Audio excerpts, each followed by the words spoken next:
thing, believe me. These niggas died of me. Look what I'm becoming. What I did, it made a man of me. All the that I did, I swear my mother.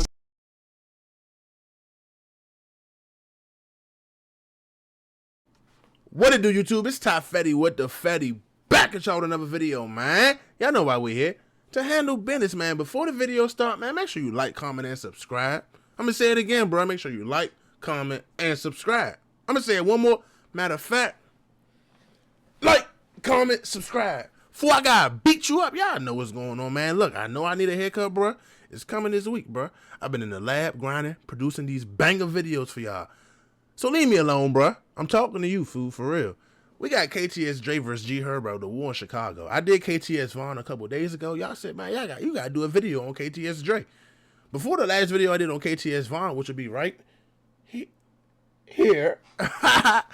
I ain't know about KTS Dre Vaughn or the whole KTS. I ain't know that that's who beef with Herb or nothing. So we about to see what's going on in Chicago, man, in the rack. Let's get it. G Herbo is one of the most respected rappers to make it out of Chicago.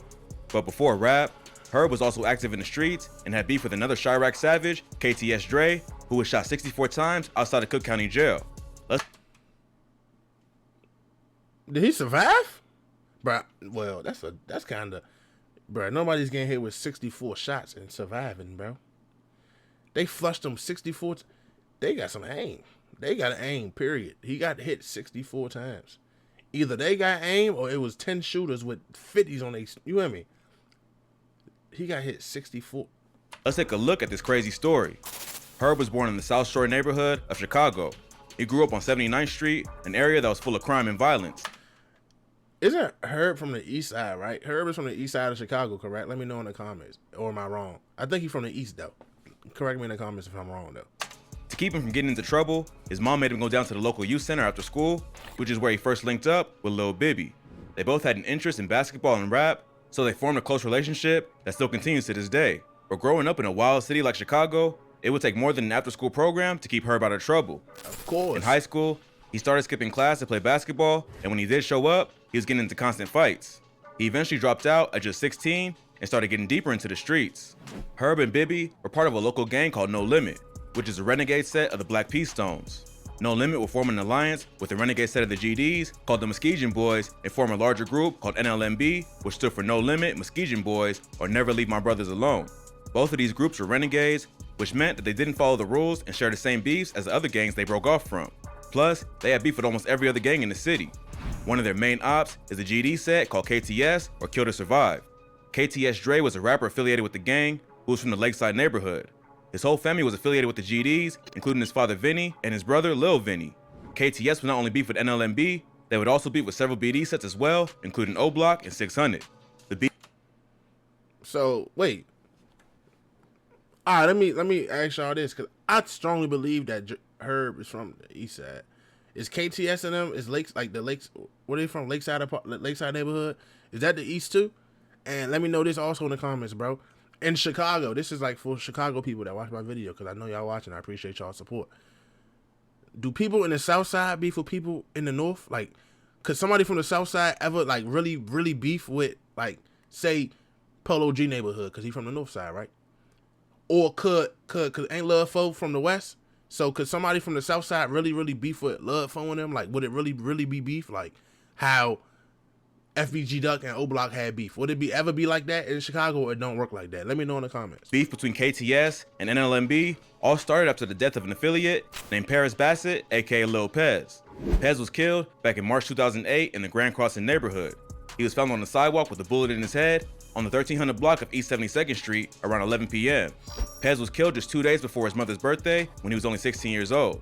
His aunt later told the Chicago Tribune that Paris was a good kid, but he went down the wrong road and he got himself into something he could not get out of. She also believes his death was gang-related. Paris wasn't a confirmed member of KTS, but he was from the neighborhood and many people there loved him, so his death hit hard. No one was ever arrested for the murder, but KTS believed that NLMB was responsible. So after that, it was an all-out war, and both KTS Dre and his brother Vaughn would start applying pressure to NLMB. At one point, Dre and Vaughn would slide into No Limit territory and press several members who were hanging out at a McDonald's. Dre would end up punching a No Limit member named Cairo in the face while recording the whole thing on video. Dre tried to get Cairo to say Rock, a dead member of NLMB. Say Rock. What? I'm gonna be real. A lot of people would have folded, bro. On my soul, I don't care, bro. Here's how I look at when people get jumped or they outnumbered, bro. It ain't no L. It ain't no L or W in no way. Like, say they would have whooped the shit out Cairo, right? He's standing on what he stand on, bro. You gotta give him his credit, give him his flowers, bro. You can't say that them KTS niggas did what they were supposed to do, bro. Cause they jumped him, bro. Like, it's no win or loser in no situation where somebody outnumbered. Now, a lot of people that was in Cairo's shoes would have folded for sure. For sure. We didn't see it. I didn't see it for sure. Like, he stood tall. He got hit. You know, you're going to take a couple from me. That's what come with it. But he stood on his ground and he ain't said, bro. I respect it. Hey, ain't no unzipping enough. Say Rock. But Cairo refused to back down and stood his ground the whole time. As soon as KTS, Dre, and his homies left the McDonald's, gunfire can be heard in the background. Now get back to the hood, man.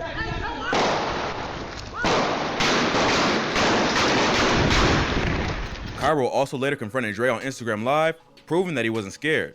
Then, in April 2010, a No Limit member named Faison Robinson was shot and killed on the 2900 block of East 79th Street. Yep. Police arrived on the scene and found Robinson dead with a gunshot wound to the back of the head. That's what He was brought to the hospital, but later pronounced dead at just 19 years old. I'm learning, Faison was known by the name G Fazo and was a respected member of NLMB. G Herbo would later name his debut mixtape Welcome to Fazo Land after his dead homie and would shout him out often in songs. G Fazo's death also remains unsolved, but many have credited the hit to either KTS Von or Dre. The following year, KTS would strike again and take out another NLMB member named Jacoby Heron, aka Kobe. The 21-year-old was killed outside the same McDonald's on the 2400 block of East 79th Street, where Dre punched No Limit Cairo. Kobe was another well-loved member of NLMB, and his death was a major loss for the gang. In an interview with Sway in the Morning, Herb said that he was with Kobe celebrating Bibby's brother's birthday right before he got shot. He told Sway, "We was together. We was outside, like 4 in the morning, on the block chilling, shooting dice, all type of stuff. He just pimped off. He was always the type to not ask someone for shit. We got 5 cars out there. He ain't asked for a ride. He lived a couple blocks over, just walked off, and we heard shots go off. Like a lot of shots. We go to the scene, and I see my homie dead." Herb will go on and name his third mixtape, Ballin' Like I'm Kobe, in honor of his dead friend. No one was ever arrested for Kobe's murder either, but the word on the street is that it was KTS Von and Dre. They getting off, ain't they? They doing, like, of course it ain't right, but I'm saying they doing something right. They ain't getting caught out Chicago. All right. The rumor would basically be confirmed after KTS Dre dropped a song in 2015 called Kill to Survive, where he can be seen rocking a jacket that says "F your dead homie" on the back, along with a bunch of dead members of NLMB, including Fazo and Kobe. Not long after that, NLMB would even the score and take out KTS Von for his wild disrespect.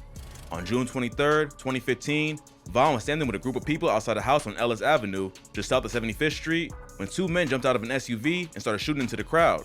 Von was hit and pronounced dead at the scene, being only 21 years old. Like most murders in Chicago, Von's killer was never found. But an NLMB member named Choppa would post a video online dissing Von the day he died, leading many to believe that they were behind the murder. But before he had a chance to slide for his brother, KTS Dre would be arrested for a gun charge and would spend the next 3 years behind bars. Also, around that same time, G Herbo's career would really start taking off after the success of his hit track, Kill Shit with Lil Bibby.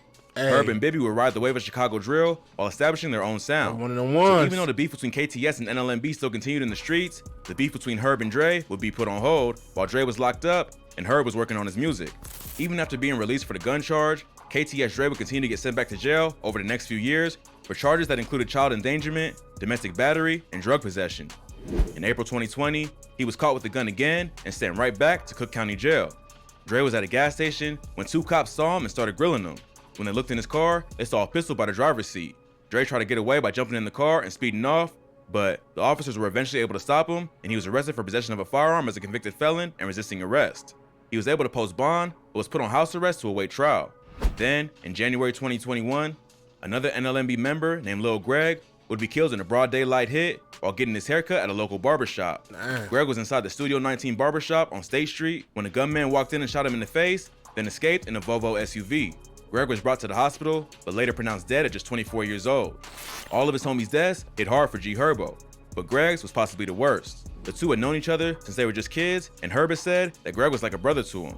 A man named Christopher Mosley was later arrested for the shooting. Police pulled him over in the Woodlawn neighborhood, driving a vehicle that matched the description of the getaway car. Plus, they also discovered a .40 caliber Glock on him, but he was later released due to lack of evidence. Mosley is affiliated with the Pocket Town set of the GDs, a gang with ties to KTS. KTS Dre later claimed they had nothing to do with Lil Greg's death, but he also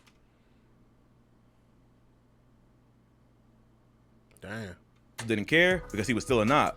Dre also used Greg's death to taunt members of NLMB, often telling them on social media, go to the barbershop. I need to see the barber. I need to see my barber before I got my shit looking up. At that point, Dre was still on house arrest for the gun charge he caught back in April. He was only allowed to leave his house for a few hours each day to run errands. Dre wasn't gonna let that stop him from going about his business, and he continued to move around Chicago. He even made a trip to Wisconsin without the permission of the court. But when authorities found out about his activities, he was arrested for violating his parole and brought back to Cook County Jail. His fiance posted his $5,000 bail, but he still had to spend the night locked up and wasn't released until the following day. As he was released, he was met by his fiance and grandmother, and together they left Cook County and headed toward their car.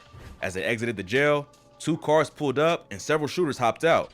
They all started letting off shots, showering Dre and his family with bullets. His grandmother was hit in the knees, and an innocent bystander was also grazed in the mouth, but they both survived. Dre was shot a total of 64 times in the face and torso and passed away almost immediately at just 31 years old.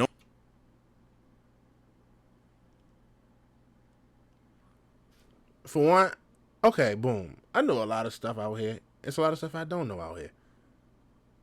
How, in the comments below, if you're still watching this, bro, let me know, how can somebody get the drop on somebody getting out of jail? How do you know when somebody's getting out of jail?